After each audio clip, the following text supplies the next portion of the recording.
নমস্কার, আশা করি সবাই ভালো আছেন। আজকে আমাদের আলোচনার বিষয় হচ্ছে ক্যারেল গিলিগ্যান্স থিওরি। ক্যারেল গিলিগ্যান্স উনি যে থিওরি আমাদের সামনে দিয়েছিলেন সেটা হচ্ছে মরাল ডেভেলপমেন্ট সম্পর্কে। এই মরাল ডেভেলপমেন্ট সম্পর্কে প্রথম কাজ করেছিলেন পেয়াজে, তারপর কাজ করেছিলেন কুহলবার্গ, তারপর কাজ করেছিলেন এই ক্যারেল গিলিগ্যান্স। এবার ক্যারেল গিলিগ্যান্স সম্পর্কে আমরা একটু জেনে নিই। উনি নিউ ইয়র্ক শহরে 1936 সালে জন্মগ্রহণ করেন। উনি একজন মনোবিজ্ঞানী ছিলেন এবং উনি কিন্তু একজন মহিলা ছিলেন। উনি 1964 সালে উনি ওনার গবেষণা মনোবিদ্যার উপর গবেষণা করেছিলেন এবং সেটা হার্ভার্ড ইউনিভার্সিটি থেকে এই গবেষণা উনি সম্পূর্ণ করেছিলেন। এই ক্যারেল গিলিগ্যান্স কিন্তু কোহলবার্গের ছাত্রী ছিলেন। কোহলবার্গ যখন নৈতিক বিকাশের থিওরি ডেভেলপ করছিলেন তখন এই ক্যারেল গিলিগ্যান্স ওনার সহযোগী হিসাবে কোহলবার্গের সহযোগী হিসাবে কাজ করেছিলেন এবং এই যে কোহলবার্গের যে নৈতিক বিকাশের যে থিওরি সেটাকে উনি কি করেছেন, কিছু সমালোচনা করেছেন এবং ওই কোহলবার্গের থিওরির বিপরীতে উনি ওনার থিওরি আমাদের সামনে উপস্থাপন করেছিলেন। তাহলে ক্যারেল গিলিগ্যান্সের থিওরিটা কি থিওরি ছিল? সেটা হচ্ছে মরাল ডেভেলপমেন্টের থিওরি। মরাল ডেভেলপমেন্ট।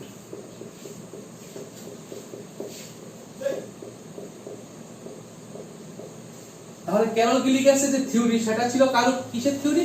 মরাল ডেভেলপমেন্টের থিওরি। এইবার এই ক্যারেল গিলিগ্যান্সের থিওরিটা সম্পর্কে আমরা জানবো। ক্যারেল গিলিগ্যান্স বলেছিলেন women and men have different path to moral development. অর্থাৎ এই মরাল ডেভেলপমেন্ট হওয়ার ক্ষেত্রে মেন এবং ওমেনের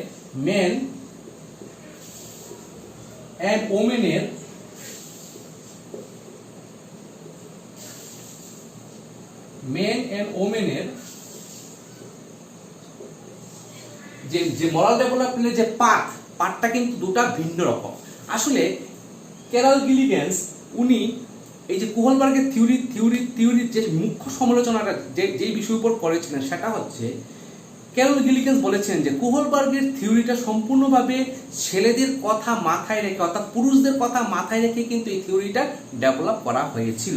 কিন্তু ক্যারেল গিলিগ্যান্স উনি বলেছেন শুধুমাত্র ছেলেদের কথা ভাবলেই হবে না, এই মেয়েদের কথাও কিন্তু ভাবতে হবে। তাই ক্যারেল গিলিগ্যান্স ওনার যে মরাল ডেভেলপমেন্ট থিওরির মধ্যে মেয়েদের কথা অর্থাৎ মহিলাদের কথা চিন্তা করে কিন্তু উনি ওনার থিওরিটা ডেভেলপমেন্ট করেছিলেন। এই ক্যারেল গিলিগ্যান্স বিশ্বাস করতেন যে পুরুষ এবং মহিলা যেহেতু তাদের সোশ্যালাইজেশন ভিন্ন রকম হয়, অর্থাৎ পুরুষের সোশ্যালাইজেশন একরকম হয় এবং মহিলাদের সোশ্যালাইজেশন আরেক রকম হয়, অর্থাৎ উভয় সোশ্যালাইজেশন কিন্তু একই রকম হয় না।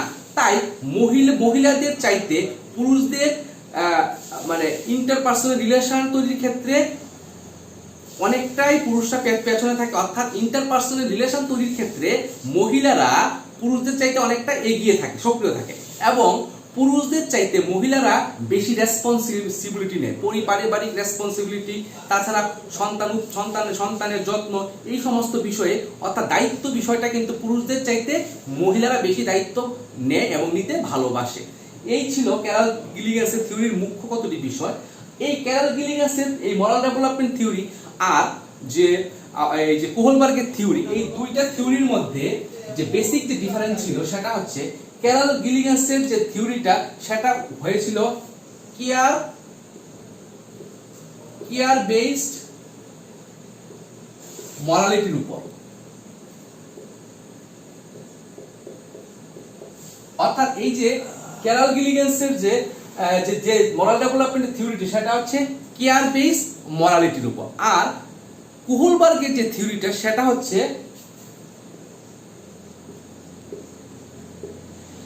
Justice base morality. সেটা হচ্ছে জাস্টিস বেস মরালিটি। এই জাস্টিস বেস মরালিটির উপর ভিত্তি করে গড়ে উঠেছে। এই হচ্ছে ক্যারেলবার্গের থিওরি আর কোহলবার্গের থিওরির ভিতরে বেসিক ডিফারেন্স।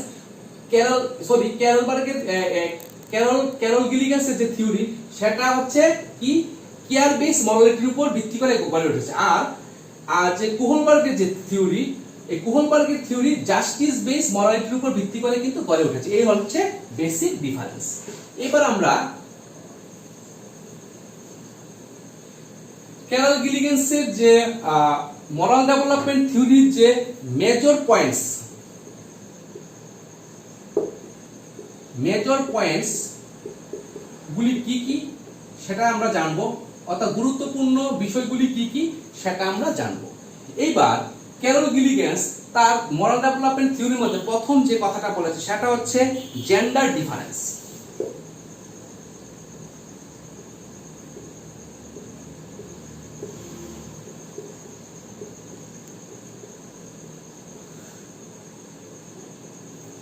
সাধারণ দৃষ্টিকোণ থেকে আমরা বলি ছেলে এবং মেয়ের মধ্যে কিন্তু কোনো তফাৎ নেই, কিন্তু ক্যারল গিলিগেন্স বলেছেন যে আসলে ছেলে এবং মেয়ের মধ্যে, পুরুষ এবং মহিলাদের মধ্যে কিন্তু অনেকটাই তফাৎ আছে। যেহেতু পুরুষ এবং মহিলাদের সোশ্যালাইজেশনের মাত্রা ভিন্ন রকমের হয়, সুতরাং মানুষের সঙ্গে ইন্টারপার্সোনাল রিলেশনশিপ তৈরি করার ক্ষেত্রে এবং এবং তাদের যে রেসপন্সিবিলিটি নেওয়ার ক্ষেত্রে পুরুষ এবং মহিলাদের মধ্যে কিন্তু তফাৎ যথেষ্ট লক্ষ্য করা যায়। অর্থাৎ উনি জেন্ডার ডিফারেন্সের কথা বলেছেন। বাস্তবে আমরা কিন্তু জেন্ডার ডিফারেন্স মানি না, কিন্তু ক্যারল গিলিগেন্স উনার যে থিওরিতে বলেছেন যে মরাল ডেভেলপমেন্ট ক্ষেত্রে পুরুষ এবং মহিলাদের মধ্যে কিন্তু একটা তফাৎ আমরা লক্ষ্য করতে পারি। পুরুষদের যেইভাবে মরালিটি তৈরি হয়, মেয়েদের কিন্তু সেইভাবে মরালিটি তৈরি হয় না। এখানে কিন্তু জেন্ডার বায়াসনেস আমরা জেন্ডার ডিফারেন্স আমরা লক্ষ্য করতে পারি।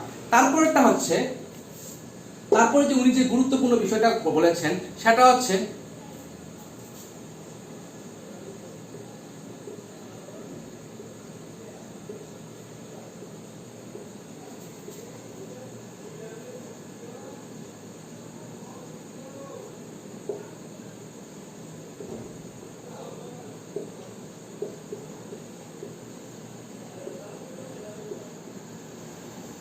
সেটা কি, সেটা হচ্ছে two understand women as men in psychology.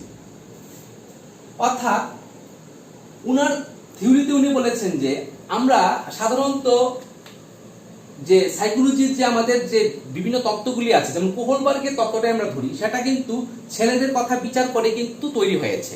ছেলেদের কিভাবে যে মরাল ডেভেলপমেন্ট হয়, কিসের উপর ছেলেদের কথা বিবেচনায় করে এই মরাল ডেভেলপমেন্টটা থিওরিটা তৈরি হয়েছে। তাই এই যে ক্যারল উনি বলেছেন যে সাইকোলজির মধ্যে কিন্তু পুরুষদের যেমন গুরুত্ব দেওয়া হয় তেমনি মেয়েদেরও কিন্তু গুরুত্ব দেওয়ার কথা বলা হয়েছে।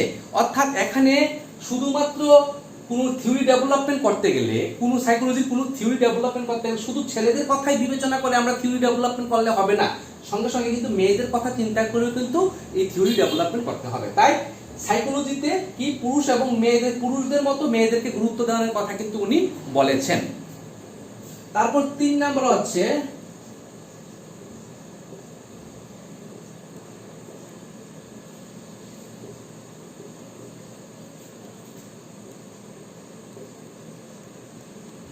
Not all people are men. অর্থাৎ আমরা পিপল বলতে আমরা কি বুঝি? জনসাধারণ। এই যখন আমরা বলি যে জনসাধারণ বলতে কিন্তু আমরা মূলত কি বুঝি? যে আমরা পুরুষদের কথা বলি। জনসাধারণ, এখানে জনসাধারণ জমা হয়েছে বলতে আমরা পুরুষদের কিন্তু গুরুত্ব দিই, কিন্তু উনি বলেছে শুধু পুরুষদের গুরুত্ব দিলে হবে না, সেখানে মহিলাদের কথাও বলতে হবে। এখানে পিপল যখন বলা হয় তখন ফোকাসটা থাকে কার উপর? ফোকাসটা থাকে ছেলেদের উপর, পুরুষদের উপর। অর্থাৎ এই not all people are men, আমরা এই ভাবলে হবে না যে জনসাধারণ বলতেই শুধু ছেলেদের বোঝায় বা মেলদের বোঝায়, এরকম না। জনসাধারণের মধ্যে কিন্তু মেল যেমন আছে তেমনি ফিমেলও কিন্তু আছে। এই হচ্ছে ক্যারল গিলিগেন্সের যে মরাল ডেভেলপমেন্ট মেজর পয়েন্ট, অর্থাৎ জেন্ডার ডিফারেন্স। উনি জেন্ডার ডিফারেন্সের গুরুত্ব দিয়েছেন। উনি বলেছেন to understand women as men in সাইকোলজিতে পুরুষদের যেমন গুরুত্ব দেওয়া হয় তেমনি মেয়েদেরকে গুরুত্ব দিতে হবে। অর্থাৎ থিওরি ডেভেলপমেন্ট করার ক্ষেত্রে শুধুমাত্র ছেলেদের কথা বা পুরুষদের কথা বিচার করলে হবে না, মেয়েদের কথা চিন্তা করতে হবে। আর উনি বলেছেন not all people are men. People বলতে, জনসাধারণ বলতে শুধুমাত্র পুরুষদের বোঝায় না, মহিলাদেরকেও বোঝায়। এইবার উনি উনার এই গিলিগেন্স, উনি উনার এই যে মরাল ডেভেলপমেন্ট থিওরির মধ্যে তিনি 3টি স্টেজের কথা বলেছেন। কোহলবার্গ যেমন 3টি স্টেজের কথা বলেছিলেন, তেমনি ক্যারল গিলিগেন্সও কিন্তু 3টি স্টেজের কথা বলেছেন। এই 3টি স্টেজ কি কি আমরা দেখি। প্রথমটা হচ্ছে প্রি কনভার্সনাল।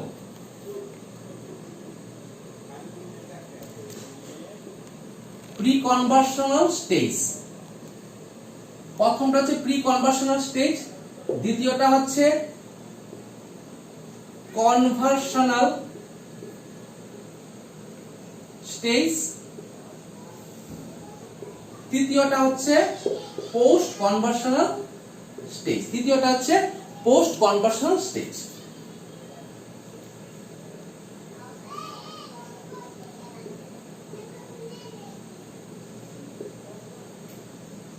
Post conventional stage. এবার এই বিষয়টা কি আমরা জানবো। এই যে pre conventional, conventional and post conventional, এই তিনটা স্টেজে কি বলা হয়েছে, মরাল ডেভেলপমেন্ট কিভাবে হয় সেটা সম্পর্কে আমরা জানবো। এইবার এই তিনটা বিষয়, তিনটা স্টেজের কথা আলোচনা করার সুবিধার জন্য আমি একটা গল্পের আশ্রয় নেব।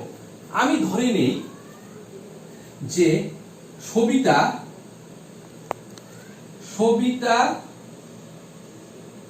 আর পদ্মা,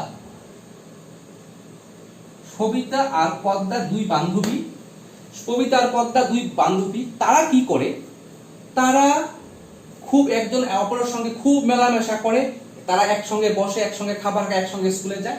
এবার ওদের ওদের ওদের আরেকটা বন্ধু আছে, ছেলে বন্ধু, নাম হচ্ছে রাহুল। এই রাহুল তাদের সঙ্গে তেমন মেলামেশা করে না, তাদের সঙ্গে অনেকটাই বাদ বিবাদে যুক্ত হয়। হঠাৎ করে তাদের কাছে কি তারা দুজন সবিতা এবং পদ্মা খেলা করছে, রাহুল তাদের সঙ্গে এসে বললো যে আমিও খেলা করব, কিন্তু তারা এই সবিতা এবং পদ্মা রাহুলের সঙ্গে খেলা করতে তৈরি নয়। এইবার রাহুল কি করলো, এই তাদের সঙ্গে ঝগড়া, পদ্মা প্রথমে যেহেতু পদ্মা সবার সামনে আছে, পদ্মার সঙ্গে ঝগড়া করতে শুরু করলো। এইবার যখন পদ্মার সঙ্গে ঝগড়া করতে শুরু করলো, তখন কি করলো সবিতা, কি করলো সবিতা নিজের সেফটির কথা চিন্তা করে সে চলে গেল, নিজের সেফটির কথা চিন্তা করে সে পদ্মাকে ছেড়ে চলে গেল। এই যে চিন্তাটা, এই যে অবস্থাটা, এই অবস্থাটা কোন স্টেজে দেখা যায়? এই অবস্থাটা দেখা যায় প্রি কনভার্সনাল স্টেজে দেখা যায়। অর্থাৎ প্রি কনভার্সনাল স্টেজে আমাদের যে মরালিটি ডেভেলপমেন্ট হয়, সেখানে মানুষ, মহিলারা অনেকটা আত্মকেন্দ্রিক থাকে এবং তাদের সেলফ ইন্টারেস্ট দ্বারাই পরিচালিত হয়। তাহলে এখানে যে সবিতা কাকে বেশি ভালোবাসে? I love me. অর্থাৎ এখানে বলতে পারি যে সবিতা কাকে বেশি ভালোবাসে? সবিতা নিজেকে বেশি ভালোবাসে, আই লাভ মি। ঠিক আছে, এইবার কি করলো, এইবার যাচ্ছি কনভার্সনাল স্টেজে কি করবে? এবার সবিতা কি করবে, যে রাহুল পদ্মার সঙ্গে ঝগড়া করছে, এইবার পদ্মাকে একটু দূরে সরিয়ে সবিতা কি করবে, রাহুলের মুখোমুখি হবে এবং রাহুলের সঙ্গে প্রয়োজনে বাকবিতণ্ডা এবং ঝগড়ায় লিপ্ত হবে। কিন্তু আগে কি হচ্ছে, প্রি কনভার্সনাল সবিতা কি করলো, যে পদ্মাকে ছেড়ে চলে গেল। কিন্তু এই ক্ষেত্রে সবিতা পদ্মার আগে আসবে এবং রাহুলের সঙ্গে সে প্রয়োজনে কথা কাটাকাটি করবে, প্রয়োজনে ঝগড়া করবে। এই ক্ষেত্রে কি হয়, সে কি করে পদ্মাকে বেশি গুরুত্ব দিচ্ছে। এই ক্ষেত্রে এখানে যে মরালিটিটা ডেভেলপমেন্ট হয়, এই ক্ষেত্রে কি হয়, এই ক্ষেত্রে যে মহিলারা অনেকটাই সেলফ স্যাক্রিফাইস করে। এখানে সেলফ স্যাক্রিফাইসের কথা বলা হয়েছে, যেমন এখানে বলা হয়েছে সেলফ স্যাক্রিফাইসের বিষয়টা কি, যেমন এখানে বলতে পারে I love you more than me. অর্থাৎ এখানে সবিতা কাকে ভালোবাসে? পদ্মাকে বেশি ভালোবাসছে, কার চাইতে? পদ্মা নিজের চাইতে পদ্মাকে বেশি ভালোবাসছে। অর্থাৎ I love you more than me. অর্থাৎ এখানে কি, অর্থাৎ সবিতা কি করছে, সবিতা নিজে এগিয়ে আসছে, নিজে স্যাক্রিফাইস করছে। এই ক্ষেত্রে যে কনভার্সনাল স্টেজে মানুষের যে মহিলাদের যে মরালিটি ডেভেলপমেন্ট হয়, সেই ক্ষেত্রে তাদের সেলফ স্যাক্রিফাইসের প্রবণতা আমরা লক্ষ্য করতে পারি। এই সময়ে তারা, মহিলারা কখনো বিভিন্ন ভূমিকা অবতীর্ণ হন, কখনো স্ত্রীর ভূমিকা, কখনো মার ভূমিকা, কখনো কোনো পুত্রবধূর ভূমিকায় অবতীর্ণ হয়।